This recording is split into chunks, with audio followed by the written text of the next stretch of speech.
todos. Bom dia, senador Exalci, a qual cumprimento os demais membros da mesa. Bom dia aos ouvintes. A minha apresentação, em grande parte, ela foi repetida já pelos demais membros, então eu vou diretamente às críticas.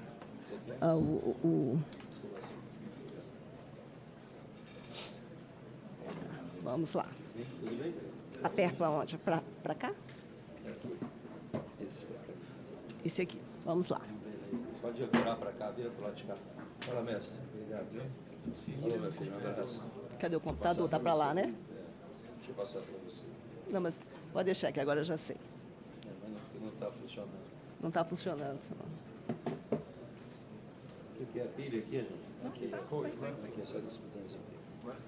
Foi.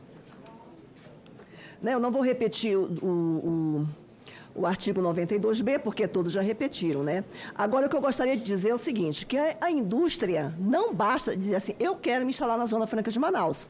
Primeiro requisito, que está no PLP, e já hoje existente, é que ela seja habilitada. Se é habilitada, o que é? Tem que ter uma inscrição e tem que ter um projeto aprovado no CAS. O que é o CAS? É o Conselho de Administração da SUFRAMA.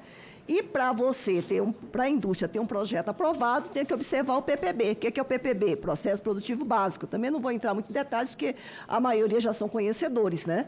Mas lá está estabelecido todas as etapas do processo produtivo que a indústria, para gozar dos incentivos da Zona Franca de Manaus, terá que cumprir. Ser bem objetiva. Eu trouxe o conceito de bem intermediário aqui, porque ele vai dirimir a embalagem.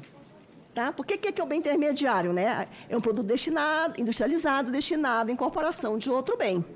Ocorre que a embalagem, sempre houve uma discussão, se a embalagem era considerada insumo ou um serviço. Então, nós temos, até hoje ainda, algumas discussões com a prefeitura, né? Se a embalagem é considerada insumo ou prestação de serviços. E, com isso aí fica dirimido, né? Resolvido. Bem final se tem conceito de bem intermediário, deverá ter o de bem final, mas, eu acho que não precisa de grandes explicações, né? Então, vamos lá, objetivando, tá, senador? O que eu trouxe aqui, esses quadros, é dizer o seguinte, que 80% dos incentivos, mais ou menos 80% dos incentivos da Zona Franca de Manaus, eles foram contemplados pelo PLP 68. Então, aqui eu trouxe o primeiro quadro, aquisições internas de bem intermediários, né, como é que é o ICMS hoje e como será no IBS. Né, no ICMS, nas aquisições internas, diferimento, que, observadas certas condições, ele acaba sendo convertido, digamos assim, uma isenção, a uma dispensa da tributação, no IBS alíquota zero. Crédito presumido de regionalização é aquilo que você compra de insumos localmente para a fabricação local de um outro produto. Né? Então, o crédito presumido de regionalização, chamado na lei de incentivo, é de 7%, e o crédito presumido por fora de 7,5%, foi mantido no IBS. E agora, em relação, Rony, eu gostaria só de fazer um adendo à sua fala, porque o crédito, a apropriação do crédito está limitada a 6 meses. Você comentou há pouco que era em relação ao crédito presumido à saída. Há uma limitação também no PLP, na entrada, tá, de 6 meses. Hoje, a nossa legislação ela não veda, ela observa o prazo decadencial, razão pelo qual sugerimos também a observância desse prazo decadencial. Porque você sabe que todos acompanham pelos jornais que com essa seca os insumos não estão chegando. Então faz com que, como já era previsto, as indústrias se anteciparam, compraram antes. Então, obviamente que esse prazo ele vai ser ultrapassado. Isso o Rony já sabe, né? Já foi comentado. Eu gostaria só esqueci de fazer um esclarecimento. Senador, eu não sou auditora da Secretaria de Estado da Fazenda, já desde 2019, sou aposentada, servi por 30 anos, com muita honra ao Estado. Tá? Mas hoje eu já sou aposentada desde 2019. Tá? Outro ponto que não foi comentado, que eu entendo que deve ser previsto, é que o crédito presumido, está dito que não se aplica ao retorno do encomendante. Isso também já foi falado para o Rony. Né? Mas o que ocorre? Quando você remete um insumo para industrialização localmente, ele retorna, né? Hoje, como é que é a regra? Vai com suspensão, retorna com suspensão. E o valor agregado, aquele produto que foi remetido para a industrialização, nós entendemos que ele faz jus também, é um pleito que a gente faz, que o crédito presumido seja aplicado também nessa operação. É só em cima do valor adicionado, porque hoje eu remeto um insumo, custa R$100, vai a R$100 com suspensão. Hoje essa figura não é mais suspensão, né? Rony, a alíquota zero.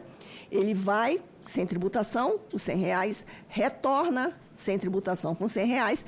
Todavia, quando eu remeto para a industrialização, há um valor agregado, há um valor adicionado àquele produto. E esse valor adicionado, eu entendo que deve ser aplicado, também deve fruir desse crédito presumido de regionalização.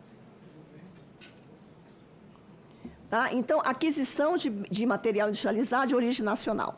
Hoje, o dispositivo que nós aplicamos é o Convênio 65/88, um convênio ICM, que foi aplicado no CONFAS, onde diz o seguinte: a remessa de mercadorias industrializadas de origem nacional para a Zona Franca de Manaus é isento do ICMS.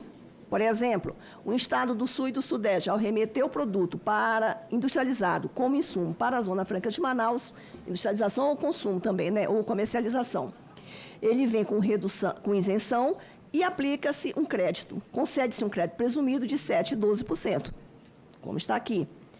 E no IBS isso foi mantido. Esse crédito 7,5% e 13,5% é só porque é por fora, um é por dentro, outro é por fora, né? Faz-se um cálculo. Aí também cabe uma consideração em relação à apropriação do crédito, que está limitado também a 6 meses. A proposta é que seja concedido um prazo decadencial. Embora a Receita Federal já tenha dito que é muito alto, mas seria mais, digamos, adequado, já que é para manter o mesmo nível de incentivo concedido, o prazo decadencial. Já. A importação de bem material do exterior. Hoje a regra... Volta. Tá? Eu não estou entrando no conceito, na tributação federal, mesmo porque o Rony está aqui, e foi mantida, né, a mesma carga tributária. Em relação ao ICMS, a regra é tributado. Tá? Hoje a alíquota interna do Estado do Amazonas é 20%. É tributado, gera um crédito. No IBS, é uma suspensão convertida em isenção, caso tenha cumprido todos os requisitos para a industrialização na Zona Franca de Manaus. Isso é uma coisa boa. Tá? Eu vou entrar mais adiante na questão dos 100%. Vamos lá. A venda interna de bem intermediário, basicamente é aquele item 1, né? Então, uma indústria que fabrica bem intermediário no ICMS, ao vender para uma outra indústria de bem final para industrialização, diferimento, crédito presumido de regionalização, incentivo que foi mantido também no IBS. A alíquota zero, ou seja, a mesma carga, e crédito presumido de 7,5%, porque é por fora. PIS, COFINS, mantida também. Exportação, não há muito que se falar, né? Foi mantida a imunidade nas vendas para o exterior.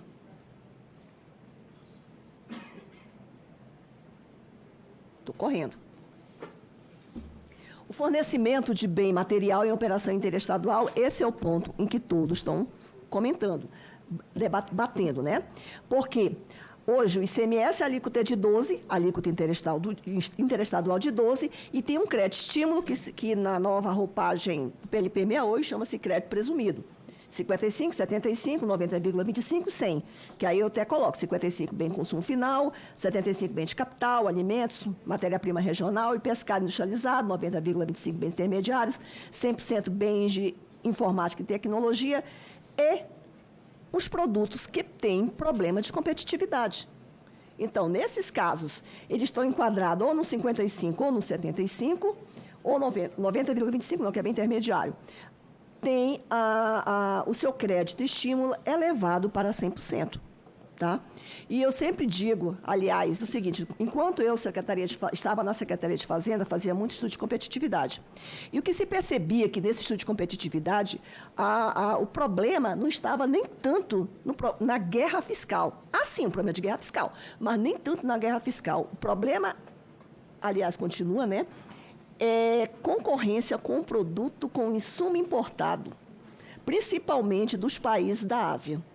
Então, o produto chega bem mais em conta na Zona Franca de Manaus, ainda que pague um frete lá da China até chegar na Zona Franca de Manaus, ele entra a um custo menor. Tá? Então, e no IBS, como é que ficou? A alíquota, não existe mais alíquota interestadual, coloquei aqui uma alíquota hipotética de 18%, um crédito presumido de 2/3 de 18% dá 12%, ou seja, em tese foi mantida a mesma carga tributária. O que o Jorge Júnior até comentou agora há pouco é que vai haver um desembolso financeiro para nossas indústrias. Hoje, quem tem 100%, por exemplo, não paga ICMS importação. Com os 2/3, a indústria que tem 100% vai pagar, né, o de 12 para 18 pagar em torno, quer dizer, não vai pagar, mas vai ter um desembolso mais adiante de um diferencial aí de 15 segundos. Não é nem desembolso, né? Um diferencial de carga. Vamos lá. Então, as dúvidas aqui, né? Quem fará o enquadramento dos bens na faixa de crédito presumido? Né? Isso tem que ser definido. Tá? Porque não ficou claro no PLP, não está claro no PLP quem fará esse enquadramento. Ora, se é bem final, se aquele produto pneumático, ele é bem final, ele é bem intermediário, ou nos dois. Né? Esse é um bem de capital, por exemplo. Hoje, alguns produtos que estão enquadrados como 55%, na TEC, na tarifa externa comum, da federal, né, da Receita, ele está enquadrado como BK, como bem de capital. Isso está omisso no PLP 68. A metodologia é diferente da CBS, cuja incidência é subfaturamento. Na realidade, é o seguinte, a Câmara optou e aprovou o incentivo em cima sobre o valor apurado, débito menos crédito. A CBS, a incidência dela é sobre faturamento. Então, o que acontece? Aqui a Receita Federal, eu até gostaria de saber depois como é que o Rony está pensando digamos assim, se tem uma solução ainda, não, ainda está em estudo, né? 15 segundos. Deixa de ser um espelho. Como será aplicado o split payment às indústrias da Zona Franca de Manaus? Mais ou menos já foi dito pelo Jorge Júnior também, até tocou nesse assunto. E o que eu acabei de comentar do pneumático, quando o produto foi enquadrado em duas categorias.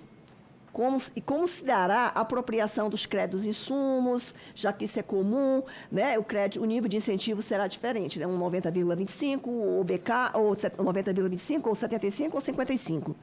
Isso são os pontos que ficaram, digamos assim, que deverão ser esclarecidos no PLP ou no seu regulamento. Tá? Aqui, adicional de crédito estímulo de 100%. Qual é a sugestão? Hoje, como é que funciona? O produto que está enquadrado com 55%, 75% ou 90,25%, ele poderá ter elevado esse incentivo para 100%, mas com uma condição que ele apresente um estudo de competitividade a cada 3 anos para verificar se aquele problema que deu origem à elevação desse incentivo, ele continua existente. A sugestão é que, já que a lei complementar tem essa avaliação quinquenal, que não se aplica à Zona Franca de Manaus, fique bem claro, mas que fosse aplicado àqueles produtos que, porventura, necessitem de elevação para 100%. E a gente sabe que tem. Tá? E a concorrência continua afirmando, são com os produtos de origem estrangeira. Então, a alíquota do IPI já foi comentado, que eu só vou passar, né, porque já foi o doutor Tomás já levantou a problemática. E, na realidade, só tem uma coisa aqui, que é em relação ao produto que será zerado, que eu vou reafirmar o que o Tomás falou. O produto que for zerado, que tenha projeto, que tenha sido industrializado em 2023. Ora, nós sabemos que o projeto aprovado em 2023, ele poderá ser implantado até 2026, porque, segundo as informações da SUFRAMA, é o seguinte, 15 2 segundos. anos para implantar, prorrogável por mais 1 ano. É claro que se você tem um projeto aprovado, você não consegue montar uma indústria em pouco tempo. Então, a nossa sugestão é projeto aprovado em 2023, ou seja, se ele não implantar em 3 anos, ele vai caducar. Por último, eu ainda tenho uma dúvida aqui, que ficou aqui, mas é para o Rony. Como é que ficam os créditos do IPI de bens intermediários quando fornecidos para aquela indústria que é contribuinte do IPI, quer dizer, tem uma alíquota do IPI, localizado fora do Estado, diante da decisão do STF. Isso não ficou claro para mim. Tá? Em suma, gente, eu cumpri o prazo. Né? O bem similar nacional eu nem vou citar, porque o Tomás já comentou. Né? Só um erro de remissão ali, mas ok, obrigada.